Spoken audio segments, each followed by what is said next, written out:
Class లో December prelims mains కొత్త class start అవుతుంది. ఈ నెంబర్ కి కాల్ చేసి రిజిస్టర్ అవ్వండి. లిమిటెడ్ సీట్సే ఉన్నాయి.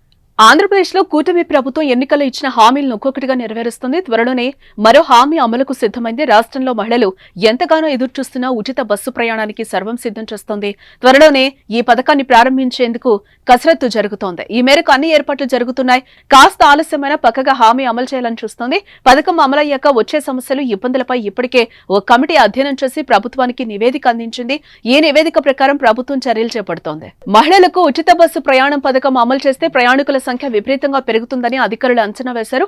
రోజుకు సగటున దాదాపు 10 లక్షల మంది వరకు ప్రయాణికుల సంఖ్య పెరిగే అవకాశం ఉందని తెలిపారు.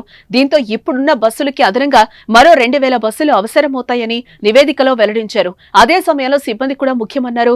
దాదాపు 11,500 మంది సిబ్బందిని నియమించాలని ప్రభుత్వానికి సూచించారు.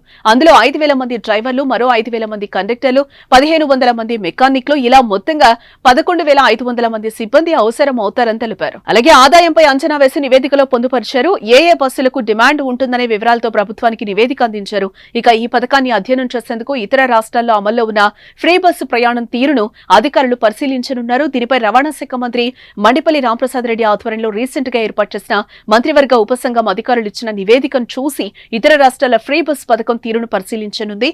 ప్రస్తుతం ఆర్టీసీ నుంచి రోజువారీ రాబడి 16 కోట్ల నుంచి 17 కోట్ల వరకు వస్తోంది. అందులో మహిళా ప్రయాణికుల నుంచి దాదాపు 6 నుంచి 7 కోట్లు. మరి ఫ్రీ బస్ ప్రయాణం అమల్లోకి వస్తే ఆ రాబడి మరి రాదు. అంతేకాకుండా నెలకు సగటున 200 కోట్ల ఆర్టీసీ కోల్పోయే అవకాశం కూడా కనిపిస్తోంది. ముందుగా సంక్రాంతి నుంచి అమలు చేయాలని ప్రభుత్వం భావించినప్పటికీ కొన్ని కారణాలతో కొన్ని రోజులు ఆగాలని ఆలోచన చేస్తున్నట్టుగా సమాచారం.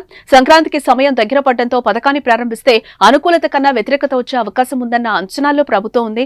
అన్ని ఆలోచించిన తర్వాతనే నిర్ణయం తీసుకోవాలని భావిస్తున్నట్లుగా తెలియవచ్చింది. ప్రధానంగా ఈ ఉచిత బస్సు అమలవుతున్న కర్ణాటక, తెలంగాణలో ఎదురవుతున్న ఇబ్బందులను కూడా పరిగణలోనికి తీసుకోవాలని ప్రభుత్వం భావిస్తోంది.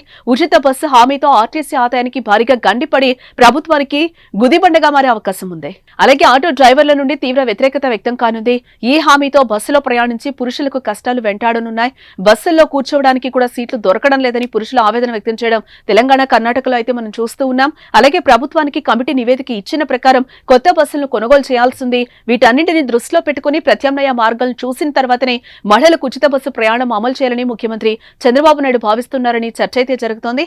మరి చూడాలి, ఉచిత బస్సు పథకం సంక్రాంతికి అమలవుతుందో లేదా లేటెస్ట్ గా వస్తుందో. మరి ఈ పథకంపై మీ అభిప్రాయాన్ని కామెంట్ చేయండి.